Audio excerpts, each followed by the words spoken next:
If we do not very much, go on under business as usual, go on adding 2.5 parts per million to the 435 that we are at the moment in terms of concentrations, we go on doing that, if we go on letting emissions rise, so that the amount we add each year goes up, sometime towards the end of this century, we would be in the region of 750 parts per million of CO2 equivalent, and that would give us something like a 50-50 chance, in any case high probability, of going above 5 degrees centigrade sometime towards the end of this century or the beginning of next. That can only be described as catastrophic. We have not been at that kind of temperature increase as a world or as a planet for 30 million years. We as humans have been around for 200,000 years.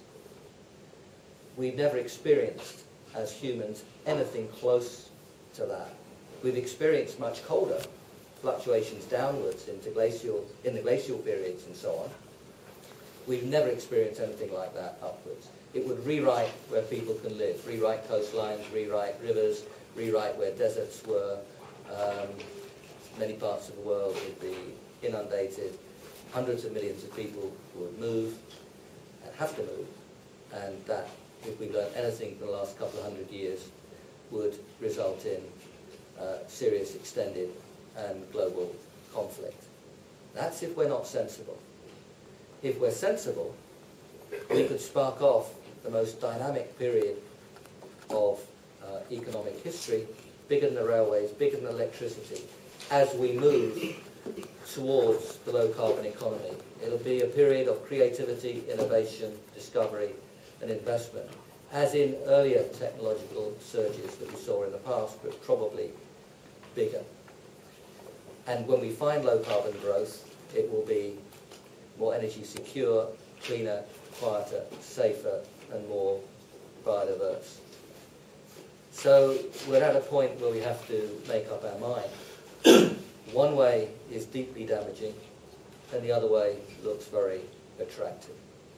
So it should be very clear about what we have to do. And I think increasingly for leaders around the world, it is clear what we have to do, but we have to agree amongst ourselves on the best way to get there and who takes what kind of responsibility.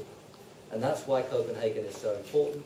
It's really focused minds. You've seen strong momentum, strong decisions coming through over these last weeks and months. And we're now in a position where we really do have a chance of a strong agreement on an organising framework which has powerful underlying political commitment from the highest level of government. There is an agreement now that we could, as a world, put together, and we can see its outlines. But it's very, very far from in the bag, and we could, as a group of nations, fail to take that chance. It would, in my view, be deeply damaging, and it would be hard to recreate the opportunity. So that's where we are, and why it's so important, and why I would describe this as the most important international gathering since the Second World War, given what's at stake. How far are we away from the agreement? Well, there are two issues of real importance. One is the quantity of emissions reductions, which you've been hearing about from Nicola and Alex.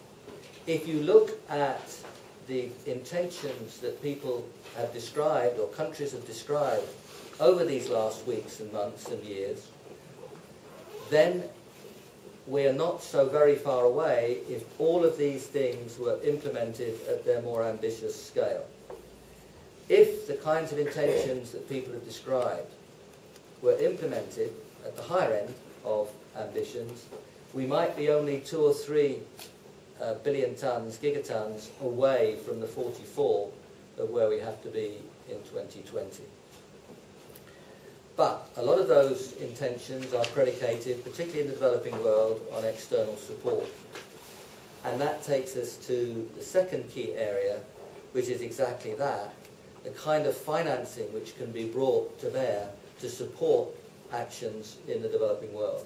Actions not just on cutting emissions, but actions on adapting to the damages that climate change is already causing and will increasingly cause over the coming few decades. So that problem of finance is a very important one.